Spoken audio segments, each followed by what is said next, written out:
Sometimes we ask ourselves, what's the right thing to do?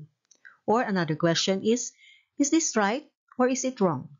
This video is about teleology or consequentialism to answer those questions. Taglish ang gagamitin ko dito para mas madaling maintindihan. When is an action right or wrong? Actions are not right or wrong by themselves. The rightness or wrongness of an action is based on the outcomes the action produces. Pag mabuti o maganda ang resulta o outcome ng isang action, ibig sabihin ang action na yon ay tama, at pag masama o pangit naman ang resulta, ang ibig sabihin ang action na yon ay mali. For example, ang pagpatay, di ba, ang tingin natin sa pagpatay ay mali. Pero kung pumatay ng tao ang isang pulis para iligtas ang isang bata mula sa isang kriminal na papatayin na sana yung bata na yon, then ang action na yon ay ino-consider natin na tama. Ang pagsisinungaling ay mali. Pero, kunwari, merong humahabol sa isang tao at nakita mo na itong humahabol na to ay may dalang kutsilyo at mukhang sasaksakin niya itong tao na to. At nagtanong sa'yo kung saan pumunta yung tao, anong direksyon pumunta yung tao, at alam mo naman kung saang direksyon, magsasabi ka ba ng totoo? Diba, hindi mo sasabihin ng totoo kasi ikaw ang magiging mitsa sa pagkamatay ng tao na yun. Parang tinulungan mo na rin yung kriminal na pumatay doon sa tao. Kaya, yun ang ibig sabihin na yung outcome ang nagdedetermine kung tama o mali ang isang action. Walang isang action na kinoconsider natin na palaging tama o palaging mali. Most likely, that raises more questions. Since the rightness or wrongness of an action depends on its consequence, then it's but proper that we ask the question, how do we decide what is good or bad consequence? Paano natin masasabi na mabuti o maganda yung resulta ng action? Paano natin masasabi na pangit o masama ang resulta? And another question is, who matters when we consider consequences? Ibig sabihin, mabuti o masama para kanino? Para masagot ang mga tanong na yan, tingnan natin ang types ng consequentialism. The first one is ethical egoism. Ito ay pinropose ni Ayn Rand. Ang sabi niya, the right action is one that promotes your own well-being.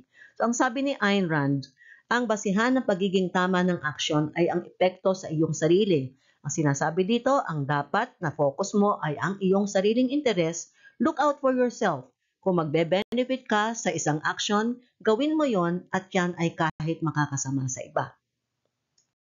For example, nakapulot ka ng wallet. Uy, may pera at maraming credit cards. Alam mo kung sino ang may-ari ng wallet, pero instead na sinoli mo yung wallet, tinago mo yung pera at ginamit mo yung credit cards. Bakit? Kasi beneficial sa iyo yun di ba? You're looking out for your own interests, wala kang pakialam doon sa may-ari ng wallet. Another example, usually ang mga car owners, sarili nila ang kanilang concern kung bakit sila bumibili at gumagamit ng kotse.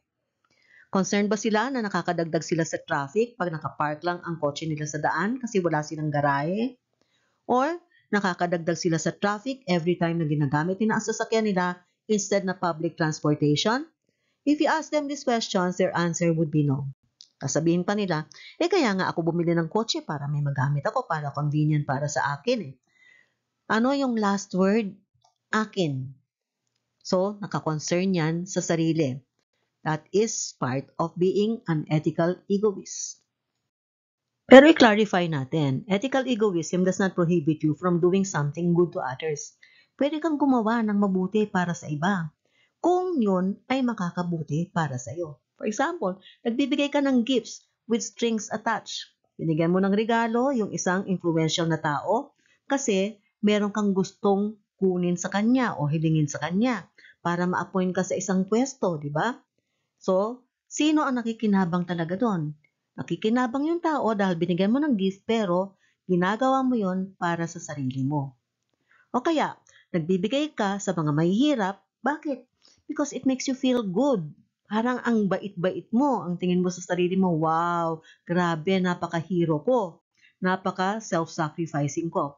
So, sino ang nagbe-benefit doon? Nagbe-benefit yung binigyan mo pero binigay mo yon para sa sarili mo. Kaya, ethical egoism pa rin yun.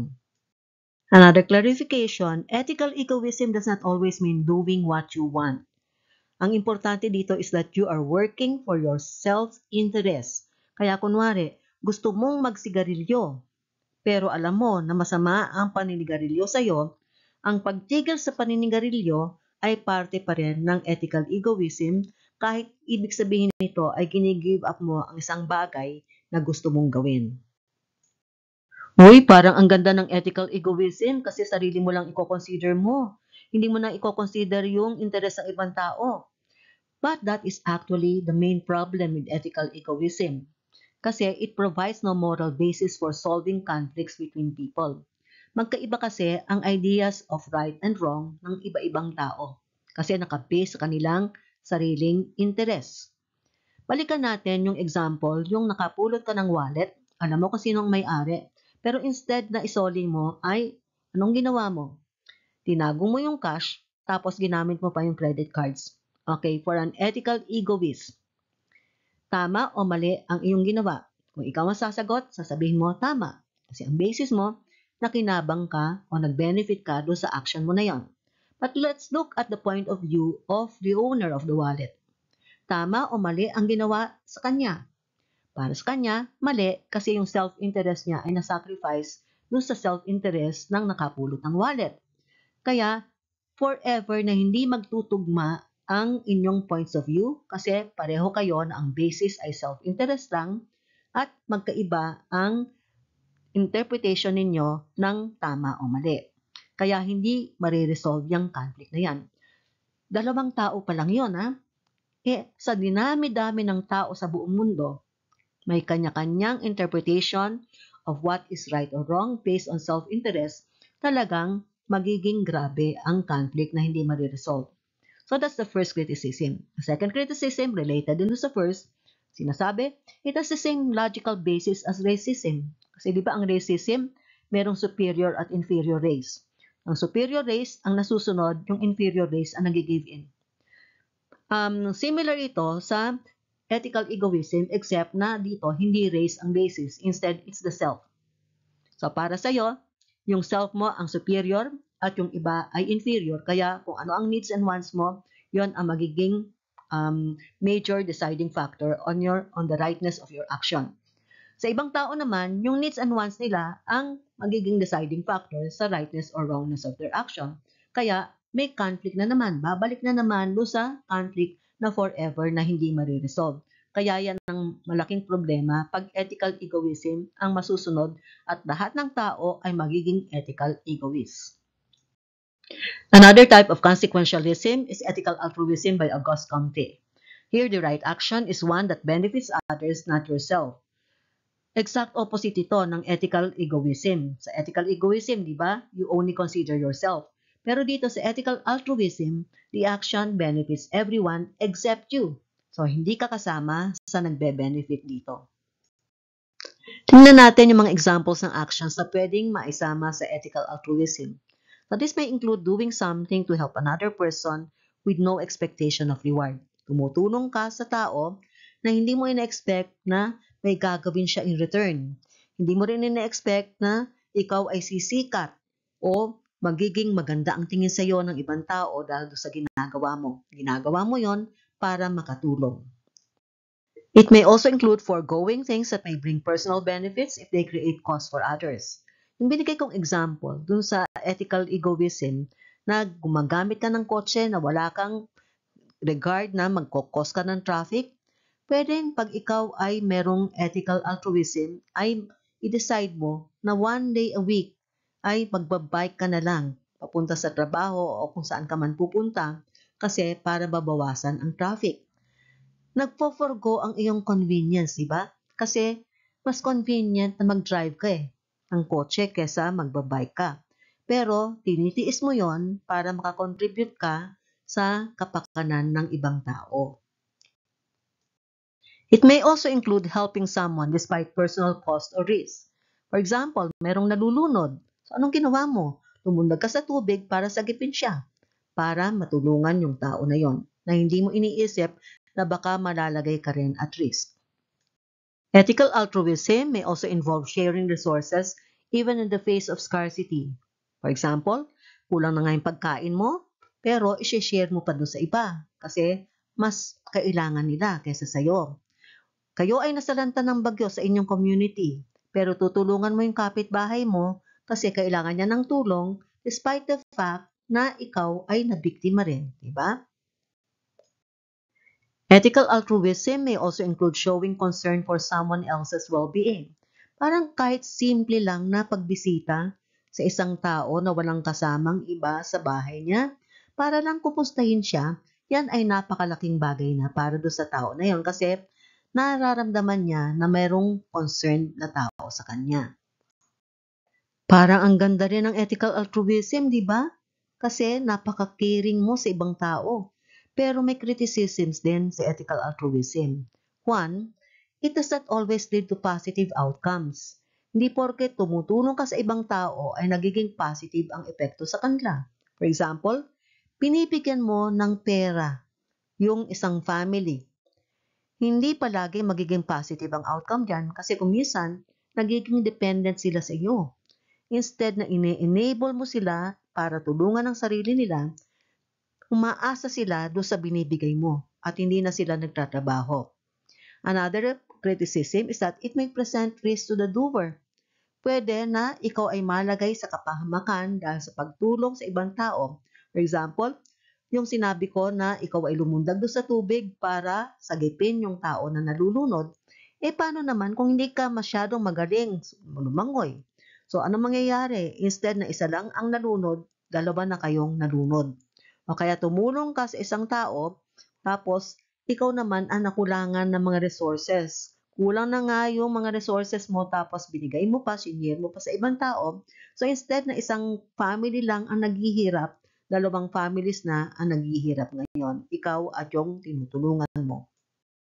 Tingnan naman natin ngayon yung third type of consequentialism, which is utilitarianism by Jeremy Bentham.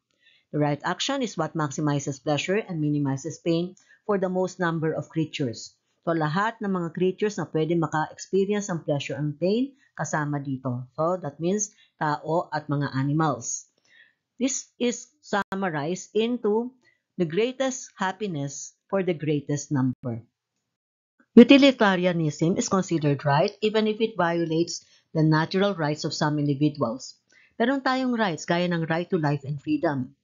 Ang priority sa utilitarianism ay ang greatest happiness para sa greatest number, hindi ang rights ng bawat tao. So kung may conflict dyan, pwedeng isakripisyo ang konting tao para sa mas marami. Ang principle na to ay pwedeng ma-illustrate sa tinatawag na trolley dilemma. Dito sa situation na to, merong isang rails ng train na nagda-diverse into two railroad tracks. Sa isang truck ay nandoon ang 5 tao na nakatali dun sa riles at pwede sila masagasaan. Sa kabila namang railroad track ay nandoon ang isang tao na nakatali rin at pwede rin siyang masagasaan. Wala kang oras para kalagin ang pagkakatali nitong mga tao na to kasi papalapit na yung train. Pero ikaw ay nandoon sa tabi ng isang lever na pag minanipulate mo ay mababago ang direksyon na pupuntahan ng train. Right now, yung train ay papunta dun sa 5 tao. So, ang question, imamanipulate mo ba yung lever para yung isang tao na lang masasagasaan para ma-save yung 5 tao? Kung ikaw ay naniniwala sa utilitarianism, ang magiging decision mo ay pabayaan na lang na masagasaan yung isang tao, sakripisyo na siya para ma-save yung 5 tao kasi mas marami yung 5 kesa sa isa. Tingnan natin ang application ng utilitarianism sa real life. Ano ang nangyari nung nagkaroon ng COVID pandemic? Diba nagkaroon ng lockdown? Anong epekto nun? Diba? Di nakapagbiyahe ang mga tao. Ang pag-travel ay isa sa mga rights natin. It's one of the freedoms. Pero ipinagbawal yun kasi ano ba ang priority? Diba? Yun ay ang pigilan ang pagkalat ng virus na threat sa right to life. Ang freedom to travel ay lower priority sa right to life. At mas konting tao lang ang affected ng pag-suspend ng freedom to travel compared sa 8 billion na population sa mundo na potentially ay pwedeng maapektuhan ng COVID at pwedeng mamatay. Kaya, based on utilitarianism, the right action was to lock down nung nagkaroon ng pandemic. Di ba parang ang ganda rin ng utilitarianism? Kaso hindi perfect yan, may criticisms pa rin. Kaya tingnan natin ano ito at pagsabayin na natin. It looks at persons as means rather than ends and it demands too much sacrifice. Ano ba yung end dito? This is the greatest happiness for the greatest number. Kaya pag yung individual rights mo ay nagka-conflict dito sa end na to, ang i-demand sa'yo, magsakripisyo ka na lang. In other words, put it simply, pasensya ka na lang. I hope this discussion has helped make clear to you what consequentialism is, also known as teleological ethics. Please subscribe, like, and share.